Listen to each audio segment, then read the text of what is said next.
Jamaah subuh rahimakumullah.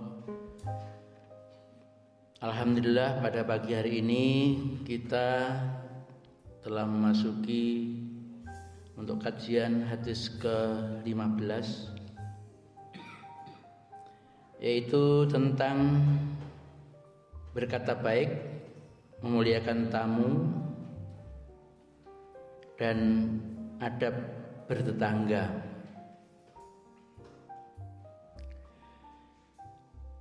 Jamaah rahimakumullah, dalam hadis ke-15 ini yang diriwayatkan oleh Abu Hurairah radhiyallahu anhu, bahwasanya Rasulullah sallallahu alaihi wasallam bersabda, "Man kana yu'minuna billahi wal yaumil akhir falyaqul khairan aw liyasmut. Wa man kana yu'minuna billahi wal yaumil akhir falyukrim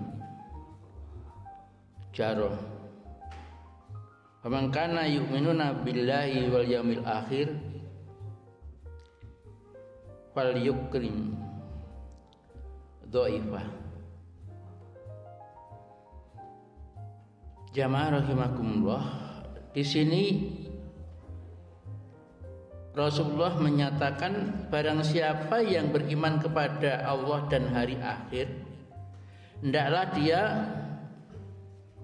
mengucapkan perkataan yang baik atau diam.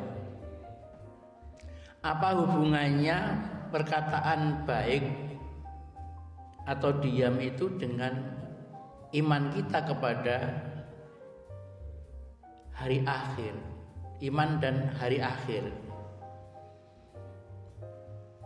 Jelas bahwa ini menunjukkan bahwa apa yang kita katakan itu harus kita pertanggungjawabkan sampai hari akhir.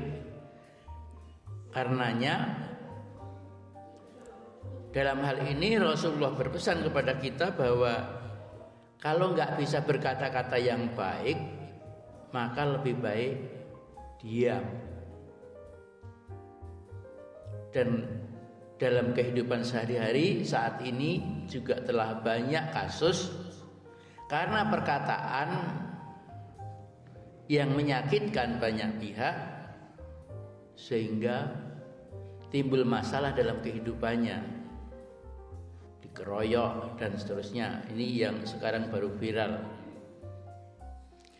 Nah, selanjutnya juga dikatakan barang siapa yang beriman kepada Allah dan hari akhir, maka hendaklah dia menghormati tetangga. Ada apa dengan tetangga dan hari akhir? Jangankan sampai hari akhir, kalau saat ini kita tidak baik dengan tetangga, tidak bisa menghormati tetangga, maka di dunia saja sudah hidup seperti di neraka.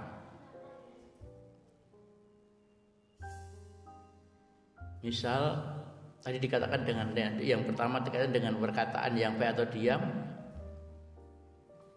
Kita punya tetangga misalnya dalam pergaulan bebas, misalnya berpacaran lewat waktu. Berpacarannya saja itu sudah nggak pas secara syar'i. Lewat waktu lagi.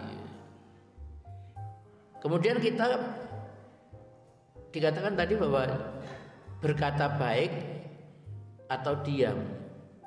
Berkata baik bukan berarti kita membiarkan atau kemudian kompromi dengan hal-hal maksiat, tetapi harus bisa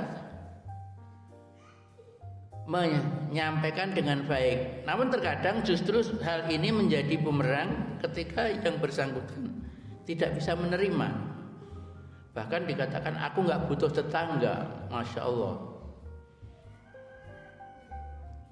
Dan dalam kehidupan sehari-hari, ketika kita ada musibah ataupun ada sesuatu yang memerlukan pertolongan, walaupun punya saudara banyak, punya anak banyak, tetapi kalau tidak tinggal dekat dengan kita, ketika kita ada keperluan tidak mungkin kita teriak. Jangankan yang kebetulan yang luar biasa, cukup misalnya kita sedang sakit, perlu ke rumah sakit, nggak mungkin kita teriak-teriak dengan anak kita yang ada di Jakarta misalnya, atau anak kita yang sedang di Malaysia dan seterusnya.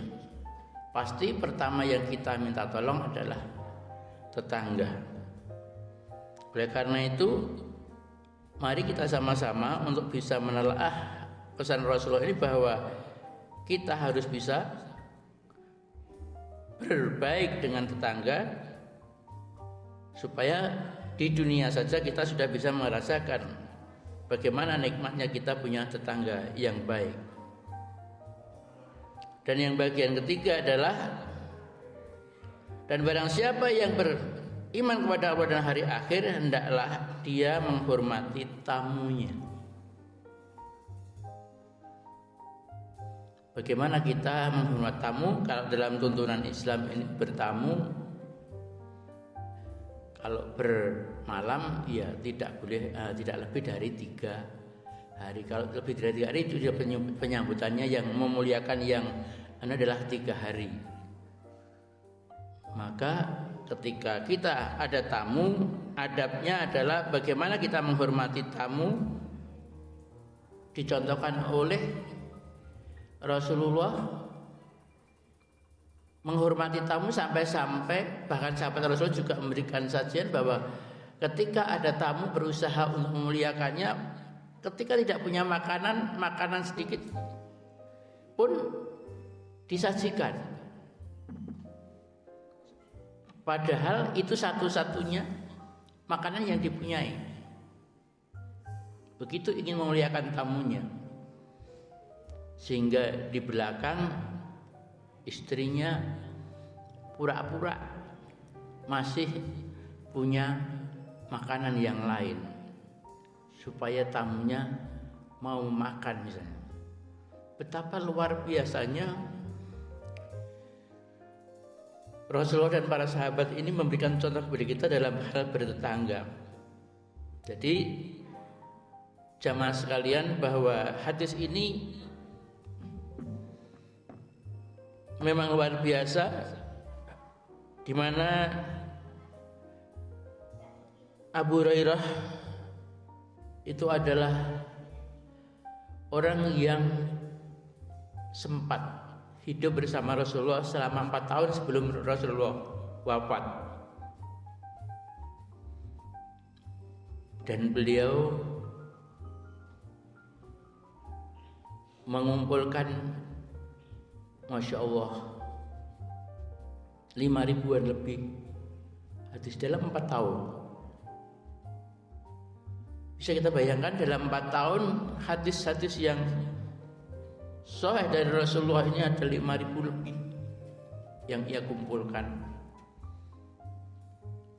Oleh karena itu, mari kita sama-sama mulai mimbar ini, 3 hal ini kita jadikan pedoman setelah kita sampai ke hari ke-15 ini. Mudah-mudahan kita bisa mendapatkan sesuatu. Sehingga tadi yang pertama, bagaimana kita berkata supaya lebih baik kita diam kalau tidak berkata dengan baik. Dan sekarang ini karena ada media sosial, perkataan tidak mesti harus dengan lisan, juga bisa dengan HP kita. Maka berhati-hatilah ketika kita men-sharekan sesuatu, walaupun itu hanya perkataan orang lain yang kadang-kadang kita copy paste tapi tidak diteruskan langsung, tapi sudah kita ubah menjadi seakan-akan kita yang menyampaikan.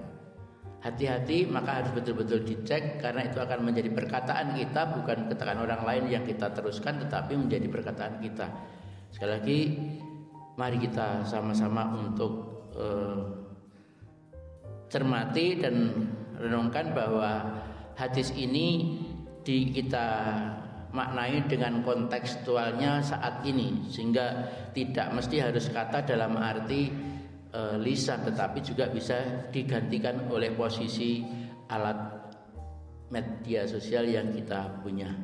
Mudah-mudahan satu hadis yang kita sampaikan pada pagi ini bisa menambah pengertian kepada kita semua, termasuk yang di mimbar. Wabillahi taufiq wal hidayah. Assalamualaikum warahmatullahi wabarakatuh.